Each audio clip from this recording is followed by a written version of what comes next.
Get ready for dictation. Start. Mr. Vice Chairman, Sir, I am thankful to you for allowing me to speak on this subject because it is better late than never. Of course, there are only a few points which I want to make here. Railway budget to me is another attack by the government on the general masses of the country when it has belied the hopes of these masses. Railway is the only means by which the general mass of people can travel at comparatively cheaper rates, but every year you are raising the fare gradually to such a point that the railways no longer remain a transport for the poor people in the country. Fares for both the classes have been raised. Even the rate of platform ticket has been increased. The parcel rate has also been increased. In this way, government is trying to earn revenue at the cost of the sufferings of the people. Even such a hike in fares could have been accepted if the government had given proof of a sincere effort to improve the present state of affairs in the railway equally all over the country. In my state of Assam, the performance of the railway is the poorest of the poor, while Honorable Prime Minister talks of leading the country towards the 21st century at a high speed. The only meter gauge train, which is the only railway connection between Guwahati and Dibrugarh in Assam, takes 18 hours to run between these two places situated at a distance of about 500 kilometers. Only so far as the northeastern region is concerned, the government seems to be very much apathetic. The meter gauge tracks in Assam were built by the Britishers, while in independent India, the whole country has been having broad gauge lines. In Assam, the broad gauge line has been extended up to Guwahati only.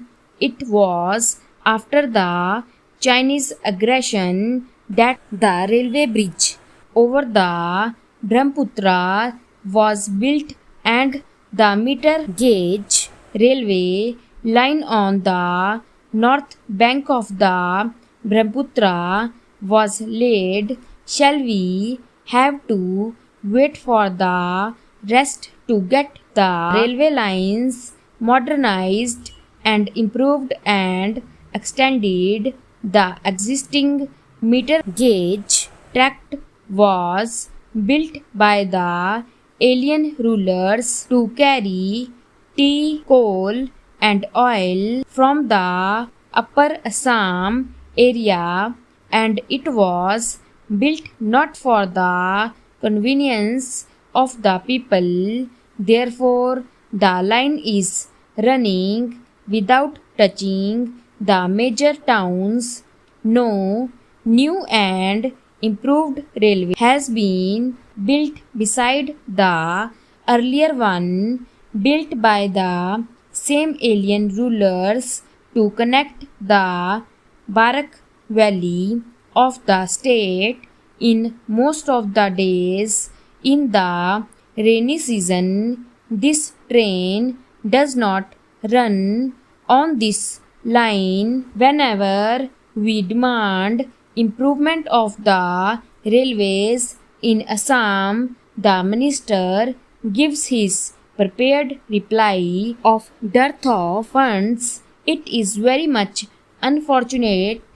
In 1971, the government assured us of establishing a railway division at Rangi, but now the government is trying to eat back its own words. Last year, when we met the railway minister, he replied that there was no proposal to start new division, but only in the case of Assam. This remark is applicable. The government has proposed new divisions in other states.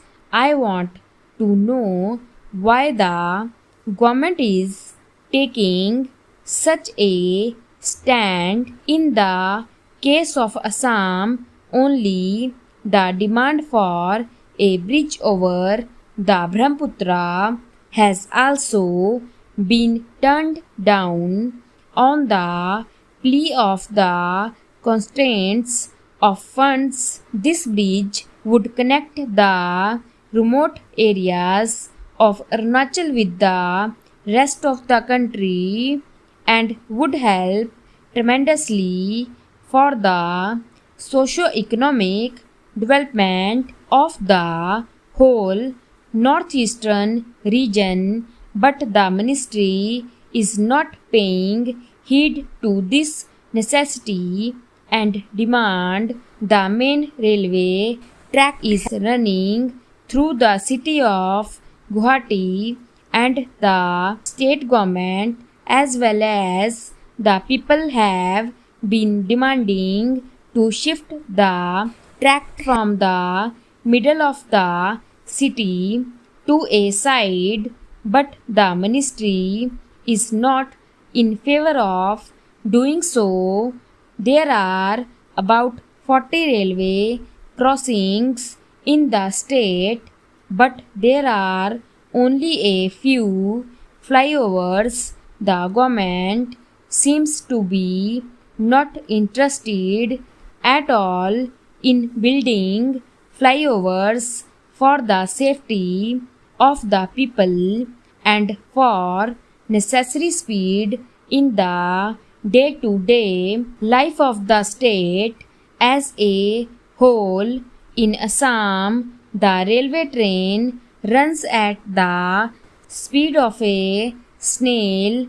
It has dirty coaches without cushions, without catering, even without water and light. Sometimes the number of coaches is also insufficient in comparison to the number of passengers.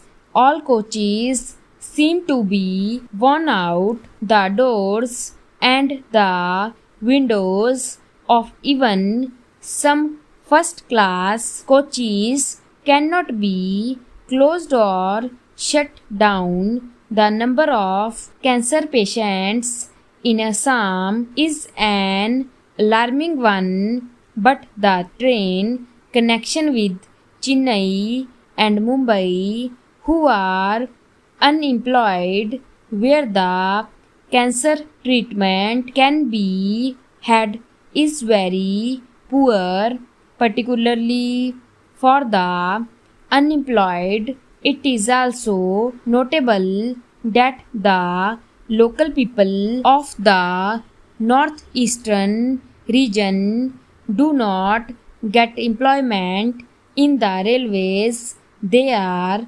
deprived of the avenues of employment in the railways. Stop.